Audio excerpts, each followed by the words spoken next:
কিরে আতিক যে গেল রানার এনে কখনো তো আমার নাম নাই।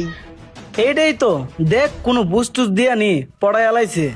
দেখ যে বুঝি দেখ আমার কাছে আইলে কোনো কাম হইব না।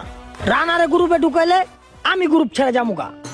ও রে আমারও তো ওরে ভালো লাগে না। হইল গিয়ে গুড়িবাজ বুঝোস নাই, ওর সাথে ভিডিও করা সম্ভব না। তুই তো এমন সবকিছু বুঝোস, কেমনে কি করা লাগবে সবকিছু জানোস। তুই আতিক রে বুঝাই কয়ে দিস, বুঝোস নাই নয়তো তো আঙ্গু ব্যস্ত টিকা থাকবো না। আজকে আহুক আতিককে আচ্ছা আইতে দে। তারপরে সাবধানে কথাবার্তা কইস, ওই যে আহে। যা যা জিগামুনে। কিরে কি কইতাছিস দুইটা আমার নামে এনে? না কিছু না রে দোষ, তোরে নিয়ে ভাবতেছিলাম তুই আইলে একটা ভিডিও শুরু করমু, একটা কন্টেন্ট মাথায় আইছিল। আরে বেটা রাখ তোর কন্টেন্ট। ওই রানাই কি কইছে তোরে? রানাই কি কইব? রানাই কইতাছে যে আমগুলাকে ভিডিও করব, কিন্তু আমি অত একটা প্যারা লই নেই, গ্যারাজ্য দেইনি। দেখ ভাই যাই করস না করস